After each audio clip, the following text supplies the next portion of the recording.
Terima kasih Tuan Yang Dipertua. Pembahas terakhir. Ada satu Bahas pembahas RUU, lagi. ada lagi. Bahas RUU pindaan Akta Kualiti di Alam Sekeliling 1974.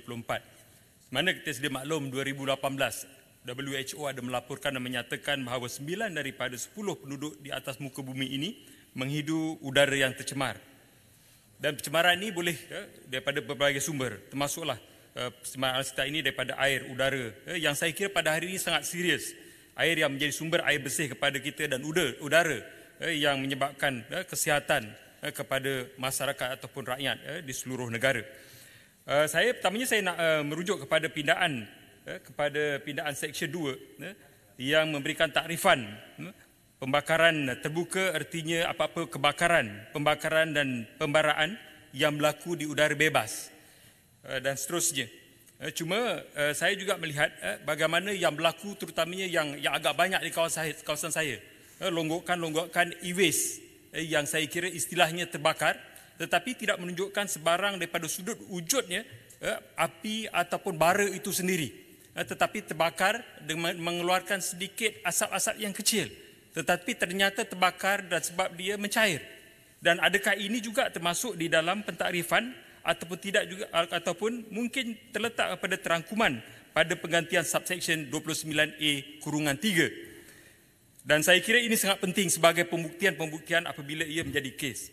Isu e-waste yang saya nak sebutkan di kawasan Kuala Langat ini, baru-baru ini pada 20 Mac 2024, serbuan Ops Lusuh Jabatan Siasatan dan Jenayah Polis Bukit Aman ke atas premis industri e-waste haram di Teluk Paling Garang. Mereka ini ekstrak emas, plumbum dan juga uranium. Dan kemudian bahannya ini saya tidak tahu ke mana dibuangnya. Tetapi ternyata di Kuala Langat ini sejak beberapa tahun yang lalu banyak longgokan e-waste yang dibuang di bahu-bahu jalan, di tanah-tanah persendirian ataupun di kawasan-kawasan pembangunan perkilangan, dan ianya terbakar. Dan saya kira ini sesuatu yang sangat serius. Setahu saya di Kuala Langat ini tidak ada satu kilang e-waste pun yang secara sah. Dan kalau kita lihat pada tahun 2022, laporan Disember, kilang e-waste di Kuala Langat yang melakukan pembakaran secara terbuka. Majlis Pembenaran Kuala Langat terpaksa membersihkan, memasang CCTV dan melihat keseriusannya merampas 55 kenderaan daripada 9 tapak pelubusan e-waste ini.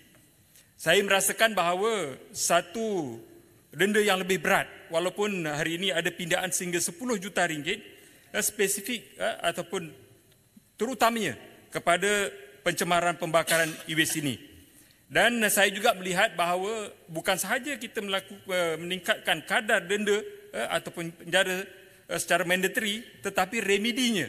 Sebab pengalaman terutamanya di Selangor pencemaran air dan sebagainya, apabila kita nak memulihkan perbelanjaan yang kita gunakan itu melebihi daripada apa yang kita denda kepada mereka. Sebab itu saya merasakan mungkin kepada pencemar-pencemar ini kita boleh berikan remedi supaya dia juga memulihkan apa yang telah mereka cemarkan.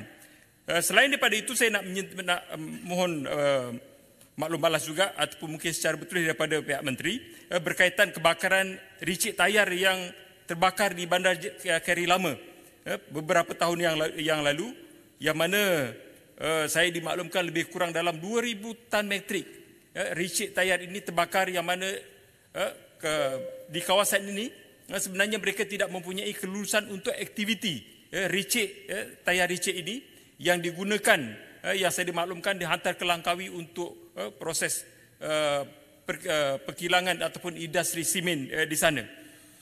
Dan begitu juga dengan berkaitan dengan tujuan pembakaran, terutamanya berkaitan dengan kawasan-kawasan pertanian.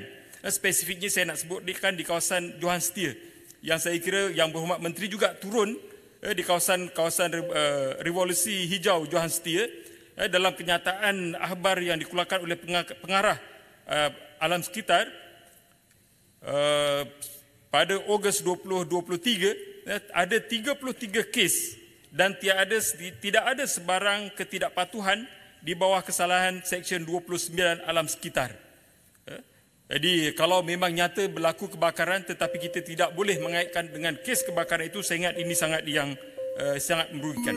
Begitu juga sehingga 2024 Februari 2024 melaporkan 283 kes direkod di Selangor, dan saya nak tahu berapakah yang telah disabitkan di atas kesalahan ini. Saya juga nak dapat maklumat daripada Menteri berlaku di kilang Kitar Semula di Kuala Langat, yang ada juga sistem WTE, Waste to Energy, dan itu digunakan untuk dalaman, tetapi dalam laporan mereka bahawa prasyarat pemeriksaan kandungan dioksin, walaupun mereka kata anticipated dijangkakan memang ada dioksin, tetapi keperluan untuk mereka membuat laporan dioksin ini hanyalah sekali setahun, yang saya kira ini sangat tidak praktikal. Sebab itu saya merasakan harus dilihat juga prasyarat-prasyarat seperti ini untuk kita mengawal alam sekitar kita. Yang terakhir, saya nak minta mohon supaya Yang Berhormat Menteri juga melihat pencemaran bau yang berlaku di kawasan industri Kampung Batu 9 Kebun Baru. Ini kawasan industrian itu banyak industri-industri yang akhirnya effluent ataupun buangan mereka disalurkan kepada parit utama ataupun anak sungai, yang memberikan bau yang keterlaluan sudah beberapa tahun, lebih daripada 15 tahun, tetapi tidak ada penyelesaian. Dan saya juga bertanyakan bilakah integrated treatment plant ini boleh dilaksanakan, terutamanya di kawasan-kawasan yang mempunyai kawasan industri, terutamanya kawasan industri lama. Yang baru mungkin apabila mereka buka, mereka akan ada integrated treatment plant mereka sendiri. Terima kasih. Terima kasih Yang Berhormat Kuala Langat. Saya jemput pembahas terakhir, Yang Berhormat Palek Pulau. Terima kasih Puan Yang di-Pertua. Assalamualaikum warahmatullahi wabarakatuh dan salam sejahtera. Terima kasih kerana memberikan peluang kepada Balik Pulau untuk menyertai pembahasan